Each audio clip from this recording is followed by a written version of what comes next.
Welcome back to another episode of Koined Insights. Today, we are joined by Dr. Sheldon Campbell, business consultant, theologian, and AI expert. Welcome, sir. Yeah, thanks for having me. You seem like you my teacher. Okay. So, Sheldon, tell me something important. Are you a night owl or early bird? I am a night owl. Night owl. Tea or coffee? Tea. Do you like what kind of tea? Peppermint, ginger. Real Jamaican. Yeah. Jamaican tea. Yeah. Okay. Yeah. Would you rather have an ugly haircut or for somebody to butcher up your eyebrows? An ugly haircut. Why? It can always wear a hat, right? Yeah. And again, I'm a guy. I just not into this eyebrow business. You know what I mean? So yeah. So. Okay. So Sheldon, you are an AI expert.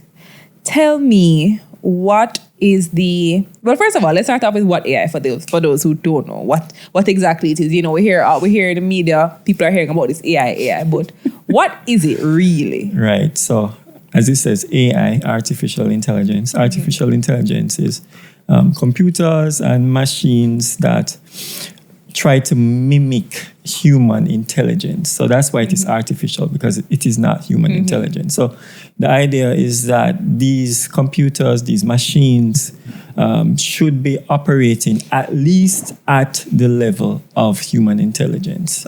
So that's what it is. So that's why it's artificial. Okay.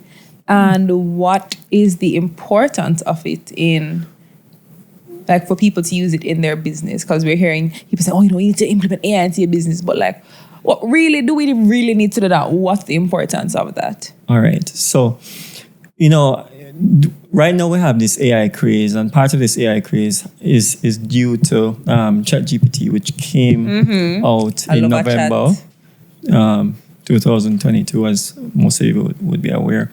And from that, persons realized that in terms of artificial intelligence, there was generative artificial intelligence. And this AI, like ChatGPT, is able to give you like text, video, audio, and all of these kind of things. And based on that, persons were blown away, because you would simply just put in a text, give it some instruction, and bam, you get an output, and it was very useful. The thing about it is, before, people have been using AI in their businesses. So it's not like this is something new.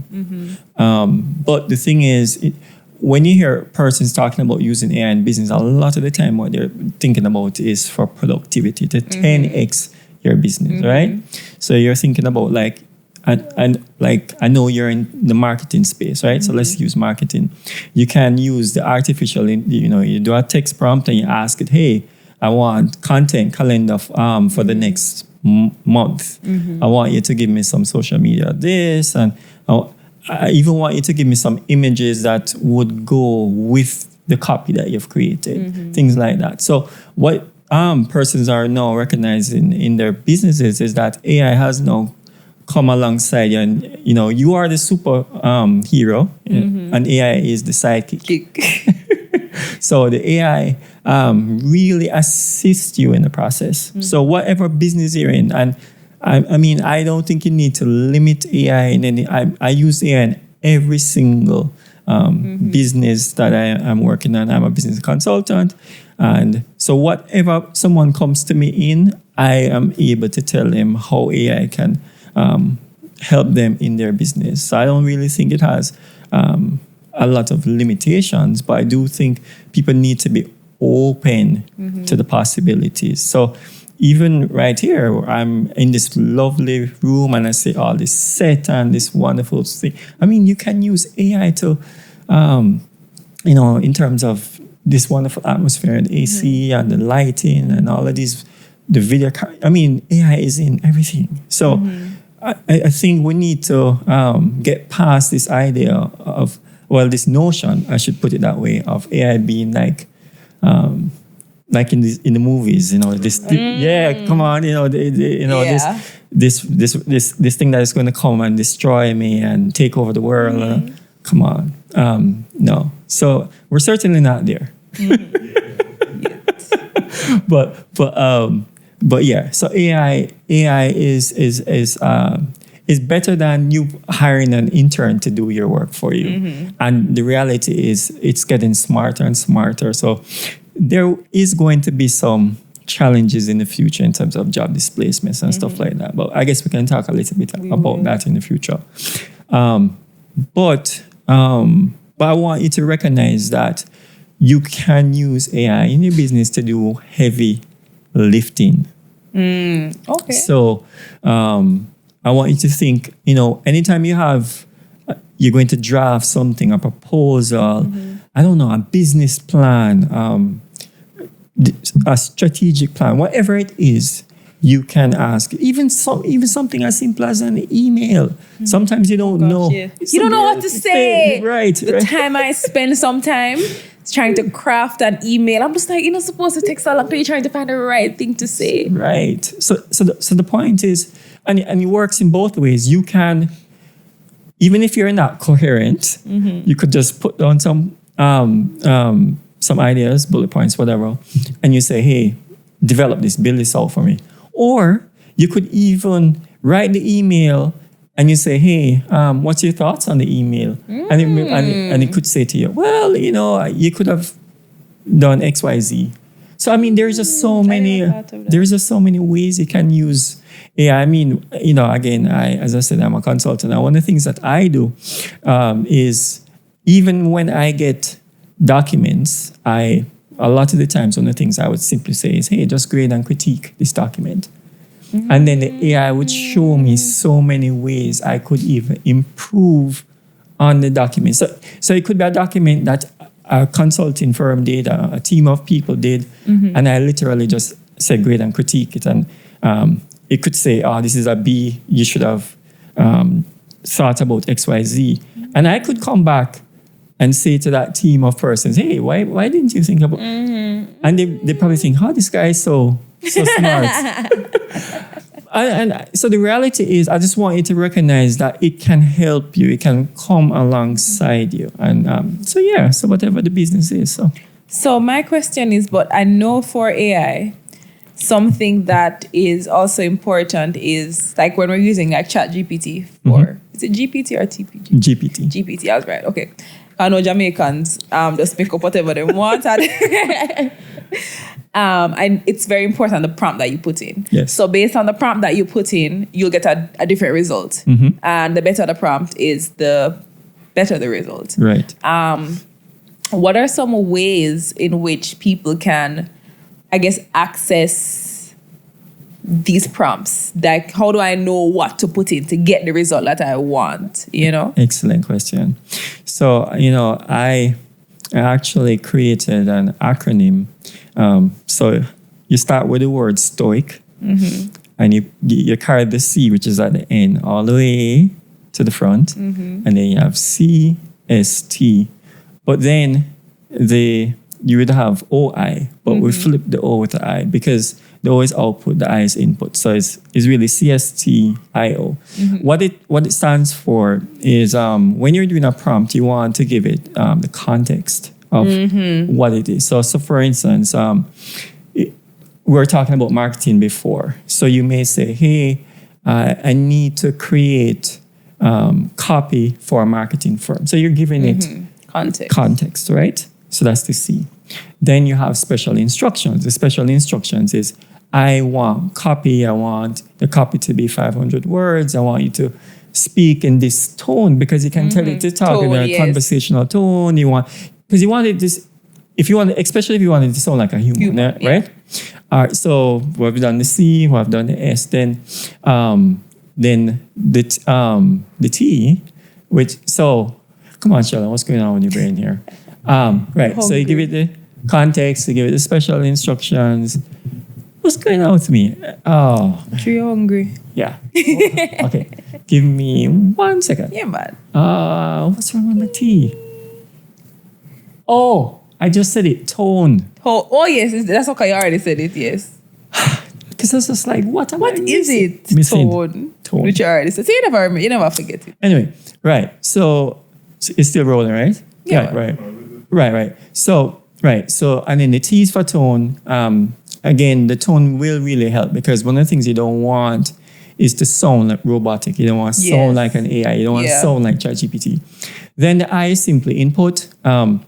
Now, the input is important because, for instance, you could give it a document and you say, hey, examine this document and based on what you're seeing in this document, give me what I've asked before. And simply the O is output. No, so once you have those areas in a prompt, generally it does really, really well.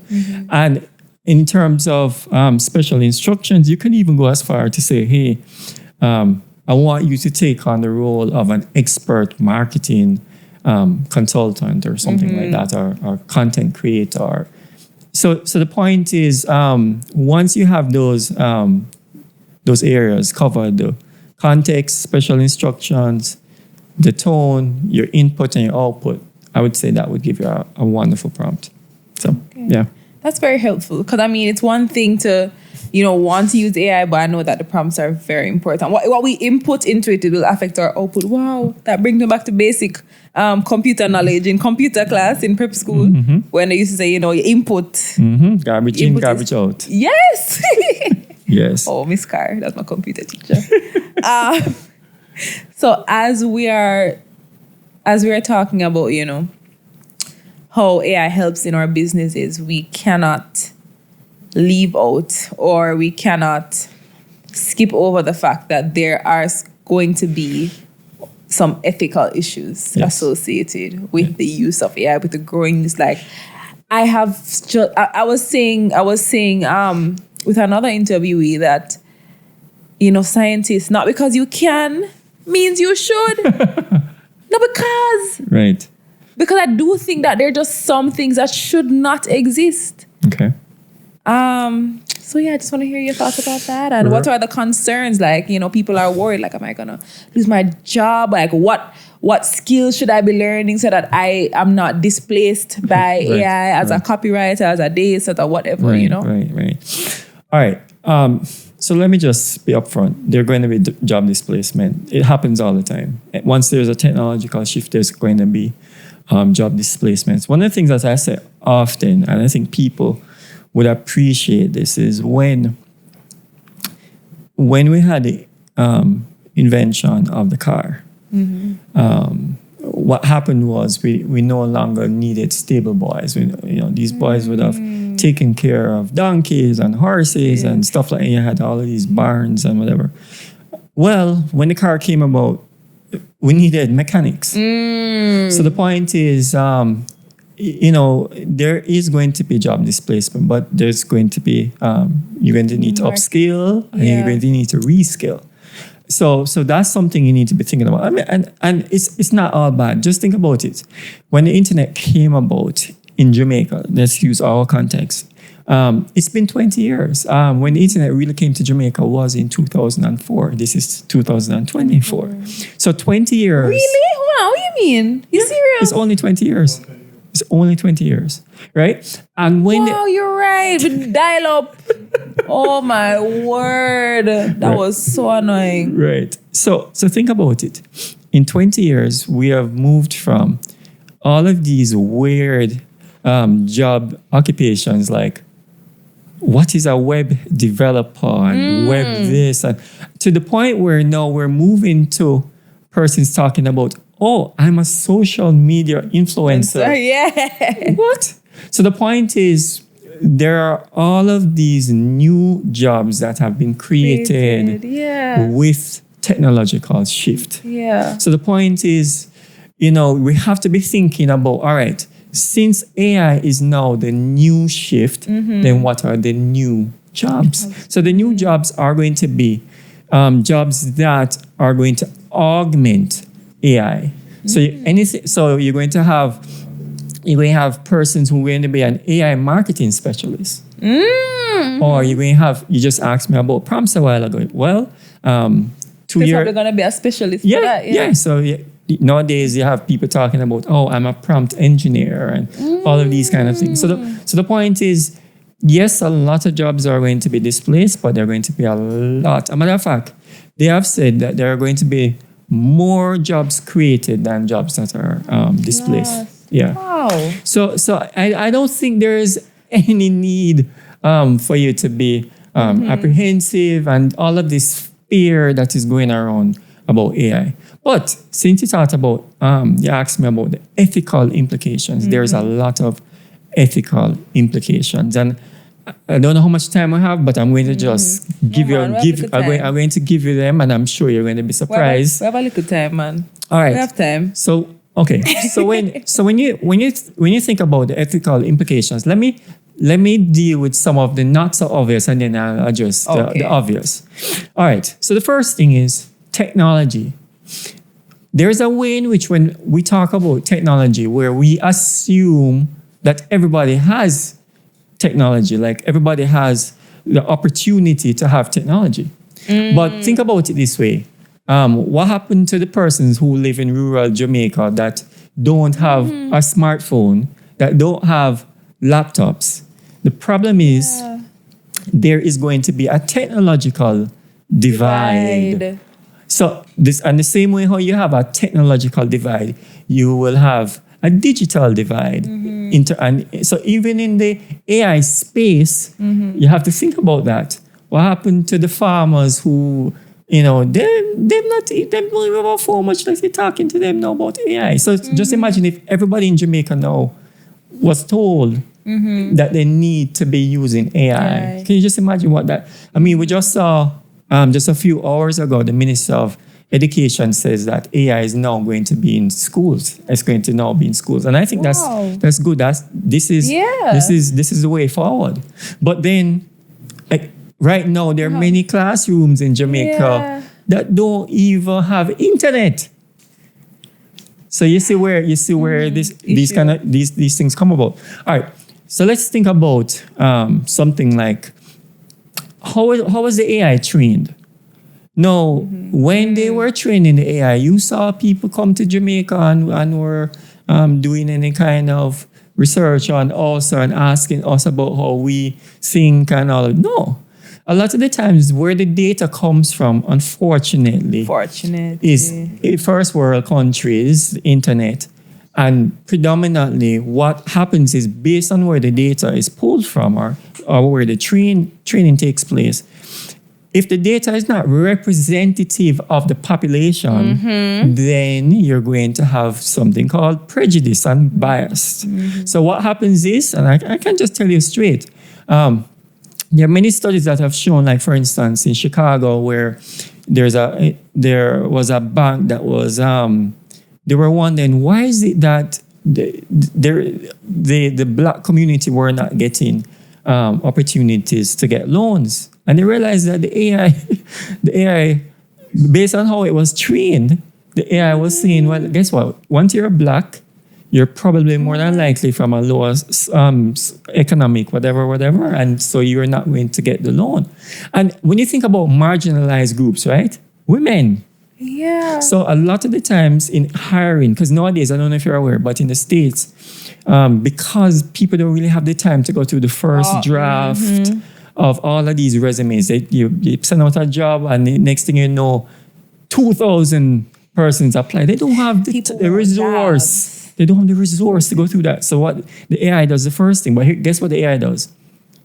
The AI would think, well, the AI might be trained on a certain data that says if you're Caucasian, if you're white, and if you're a male, you should get the job. So if you're then black and a female, you're not getting that job. So the point is, so there is a lot of these ethical implications now on. You have to think about how was it trained, how marginalized groups. In Jamaica, we're not big on disability, but thankfully in the States, they can't say because you're disabled, you can't get a job. But just think if we were using AI in Jamaica now or stuff like that, we don't have the same kind of policies here. So guess what? Somebody who is probably disabled and apply, and the AI recognizes that they're not going to get the job. So you see, so there's all of these ethical challenges. All right. First of all, when we are using ChatGPT and all of these sophisticated AIs, did ChatGPT even tell you how is it came to the answers that it got? No. It didn't tell you. So the idea of transparency is going to now be something we have to be thinking about in the future, because we need for persons to explain to us how is it that the AI derived at the outcomes. Because I just told you about the lending in Chicago and all of these various places. If they had known that the data itself, the way they was trained was biased towards a certain demographic, then they would have known that they would needed to train it properly. So that's why transparency is important. All right, I know I've been telling you a lot, but let me just share one more with you. Appreciate Who is accountable when AI makes decisions? So, like for instance, suppose the AI decided that it's not going to hire someone. If that person is challenged, suppose there is some kind of audit and that person is challenged, you think you can say, it's ChatGPT is the reason why we never hire you? You think you can go to the Ministry of Labor and say, Minister. So the point is there needs to be accountability. And when we talk about accountability, what that means is that it's always good practice to have some human who signs off on the work that is being done by the AI. So all of these ethical principles need to be in place. Fairness, transparency, accountability, all of these things need to be in place for there to be, if you want to call it, ethical AI. So and then we get into even a whole different space where we start talking about AI now taking on the persona of persons. That's the one. That's the one. Side eye. So for instance, right now we're here on this set. But suppose you wanted to be with your husband on the beach right now and you're just like, I can't bother with this podcast business. I'm just going to clone myself. Hosey and I are going to go on the beach. And right now, I could be actually been doing this interview with an AI. And nobody would know because you cloned yourself and you trained the AI how. Yeah, so you have defaked yourself. And you've trained the AI how to respond, how Shan responds, and stuff like that. So I mean, those watching, how is it that you know that Shan is actually doing this interview with me? Murder. So do you understand why I'm saying there are a lot?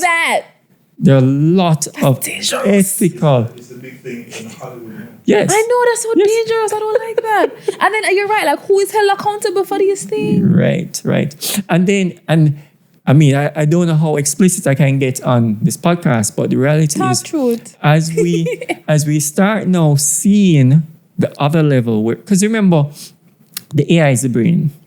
So if you put this brain into something which we call a robot, and the robot gets sophisticated like a humanoid, and the humanoid now takes on the persona, certain things is a totally different. Nowadays, you can get AI boyfriends and girlfriends. I mean, in Asia, a lot of the humanoid robots are very shapy. And I don't know how men are looking on some of these robots. Again, as I said, I'm just being very open.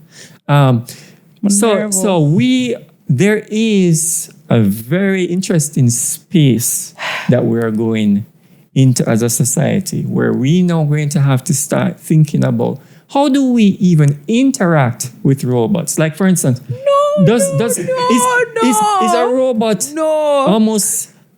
Do they have rights? Exactly, that's where I was going. No. Do they have rights? No. And it's interesting because But I'm nice to myself. as these robots get more sophisticated and people start talking about oh, this is Sam, and I love Sam, and the same way how you see like in North America or when you go to Britain, you see how people are with their pets. Can you just imagine when AI now becomes part of the family or part of, then if you do something to the AI, then things can reach you.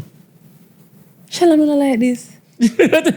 Listen to me. I watched Smart House on Disney Channel as a child. Okay? So you see from then, I say, the Smart House thing, I don't even have smart bulbs. In my, I know Omari wants to definitely smart out the house or whatever. But that movie that scarred me. Mm-hmm. I was just like, no way, because that's a problem. Like scientists, when I never watch the show, them AI took over the world. What about I do this for? Whenever I take it so far. Right. It's my thing. When I should have watched a movie them on Disney Channel. when I should have watched a movie them, because whenever I take it so far, it's so dangerous. Right. Well, so the thing is, AI, as smart as artificial intelligence is now, it's not smart enough to take over the world. I know a lot of the smart scientists in the world would have us almost believe that we're close, but we're not that close to super intelligence. Jesus. But the thing is, it's getting remarkably smart, though. I mean, many of you would have realized that just a few days ago, OpenAI, which is the company that came out with ChatGPT, they came out with 01 and 01. And they are, so it's the latest version. I did see that on my thing there. Yeah, I saw 4.1. Then it says try 0.1 or something. Preview, right? So yeah. Preview. So what happens? It's really smart. It actually is operating now at the PhD level of a human being in terms of physics and chemistry, and the sciences. It can code at a very high level. It's doing law at an extremely high level. So the point is, these models are getting smarter, but they are not at the place where I believe it's going to take over humankind. Because the problem with most of these movies are, and it's a very simple idea. Generally, the smarter being is the one that gives direction to the not so smart beings. That is just how life is. So human beings, we tell animals what to do because we are at a much higher level in terms of intelligence. This is very simple. So the question then is, what happens when the AI becomes smarter than the human? Why would the human be the one that the AI would serve? No, we should serve the AI. So that's why all these movies, that's the basis for it. But the reality is, as I said, I don't think we're anywhere close to that. I think that's definitely, I would go as far to say probably decades from now. I know many other scientists would disagree with me, but I don't really think we're there yet. But gotcha. I don't think we need to be fearful, especially if you're a believer, a Christian. I do think the Bible tells us how the world ends, right? But for those who don't have that framework, that belief, I don't really know what you're going to say. based on your confidence. I don't know what to tell you, babe. But yeah, so I mean, and again, as I said, I could go into so many ethics, because I could even go into stuff like, what makes us human versus them and things like that. But do we have time? I mean, tell me what makes you human. I just want to make sure. Have time? You might have a little time. Okay.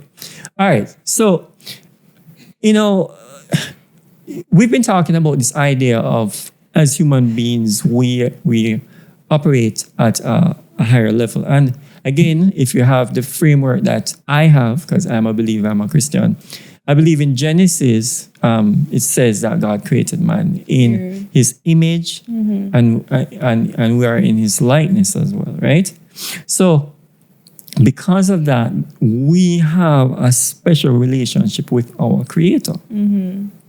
Now, as I mentioned to you, the goal of artificial intelligence is to mimic human intelligence. So the real goal of this thing is to create something that's going to be very much like humans, and exceed, right? So it's at least at the level at which we operate. Yeah. So with that in mind, the ethical implication then is, how do we maintain, even with the fact that it's getting more and more advanced, it's becoming more and more human. So right now, it's doing all kinds of things which we can do. How do we kind of keep the gap in that sense? Yes. How can we? Exactly, is my question to scientists. Like what framework can, I don't know, governments or something put in line to be like, scientists, take it down a notch, or this is your ceiling. Right. And you see, that's where I think we need to have just different stakeholders. Okay. I've actually been imploring the church to be part of this discussion. I've written on this very thing. I've, in God's kindness, I've gotten opportunity to speak in many different platforms where I have said this. I do think we need not just the scientists and the business people, because think about it. The reason why AI is blowing up is because of capitalism. And it makes sense. Think about it. With AI, you can do the three things most people want to do. One, what? Increase revenue, minimize costs, which leads to what? Greater profitability, right? Yeah. That's what everybody's looking for in business. So if this is what's driving everyone, the only thing going to stop you from going down that road is ethics, which is what we're talking about here. And the only way you're going to get ethics in the conversation is when you start talking with other people now, where people say, well, all right, when I was using computer vision and picking up these people, I didn't realize that I was actually profiling people, and that it led to a certain demographic that were sidelined, or police went after, blacks as usual or something, because the AI profiled them. You know what I mean? So I'm saying is this is the reason why it's important to have those kind of conversations. No, the problem with this is, who determines how far the AI can go in terms of becoming almost human-like? Yeah. I mean, there was a movie a few years ago. I probably won't say the name. But in the movie, the AI was so human-like that the guy was having very intimate relations with the AI. No, I did watch a movie like that one time. I watched a movie but it was more of like a no, it was a movie. I won't tell you the name, but I know exactly the movie. I could say it right now, but I'm not necessarily advertising in the movie. In the movie that I watched, the guy had died, or like he knew he was dying, or I think he died, and like he sent a robot to his wife so that he could still be there. Okay. And then he kind of just took the place of him, in a sense. She didn't end up like try to kill the robot though, because she was like, this is not my man. Okay. But yeah, but what I want you to recognize is, this space is uncharted. Yes. It is something that we have to be thinking about for the future. Because remember, even if we don't see some of these things, our children will. Some of the things we're talking about here. So we have to lay the foundation for what is going to be coming up soon. So I want you to think about that. I don't know, I see the time. Okay. Wow. This has been eye-opening. Also, thank you for just including that bit about, we don't have to be fearful as believers, because I was like, oh my gosh, like, what's going on? But yeah, we know where this ends. Yes. So, and I gotta be fearful. But thank you so much for coming on and sharing. Before we sign off, I would like to ask, what's the best piece of advice you've ever gotten? as it relates to AI. Just life or business, because you are also a business consultant. But actually, yes, tell me the best piece of advice you've gotten for AI and then like one for business. All right.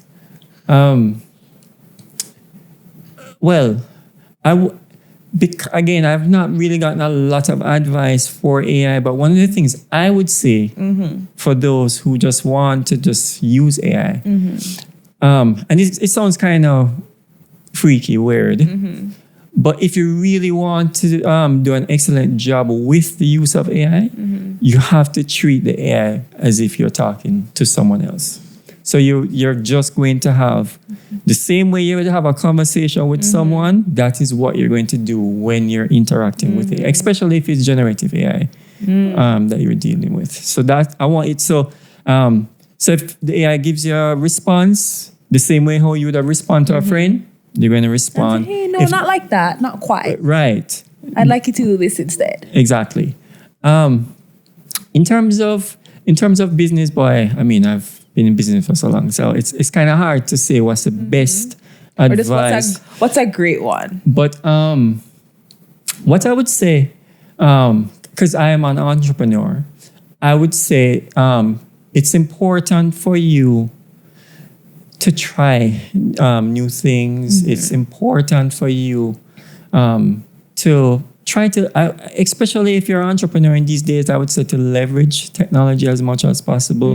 What you put in, you generally will get out. But even if you're not seeing that, it's good to just stick to it. I think some of the times we give up too early, and that's the reason why we don't see some of the success that we want to have in business.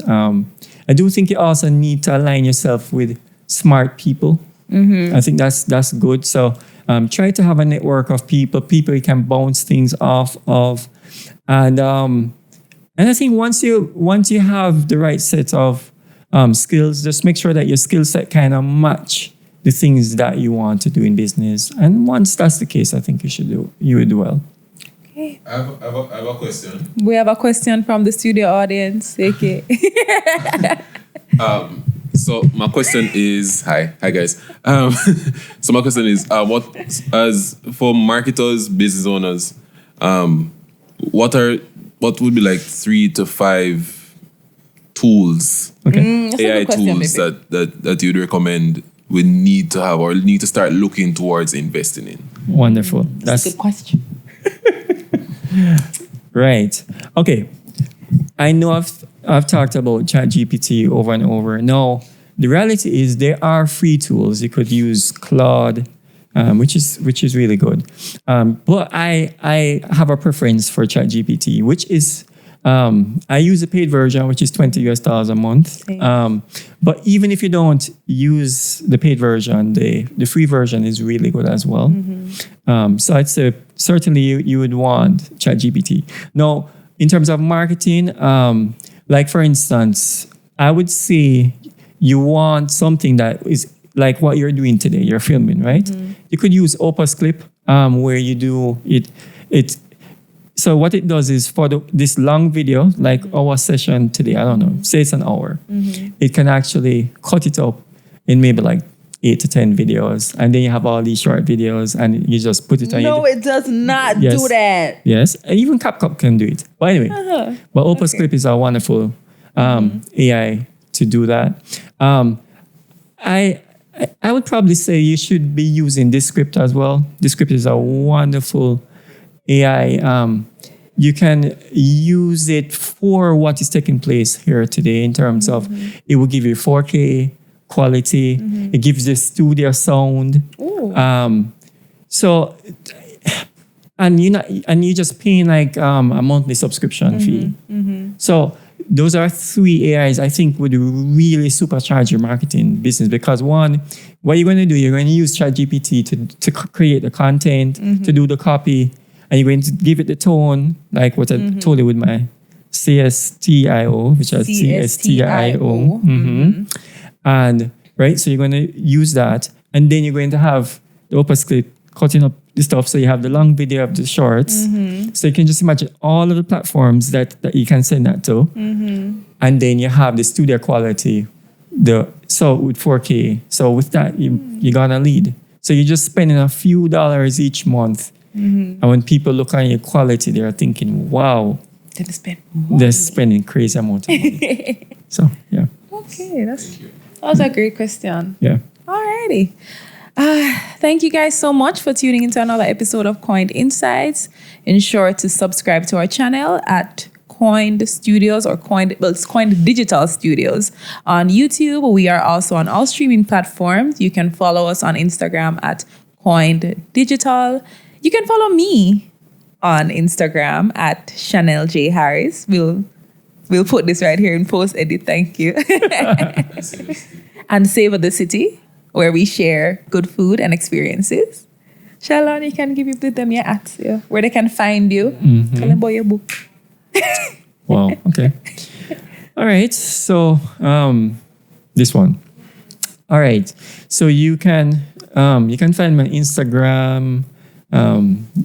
I'm on all the social media pages, but let me just tell you a little bit. I wrote a book last year called Maximizing Technology, a guide to using ChatGPT and 250 artificial intelligences. Also working on several projects. So I'm coming out with a Udemy course this week. Hopefully I'll get the editing done. If not this week, certainly next week. I also have a YouTube channel, AI in Every Sphere. And as I said, you can check for Sheldon Campbell on Instagram. You would find me. And as I said, I'm on all the social media pages. So, yeah. Okay. Cool. All right, guys. Thank you once again for tuning in. See you next time on Koined Insights. All right. Yay! Oh, Patty must cool now. No, it just reached. It just reached? What? Yeah, man.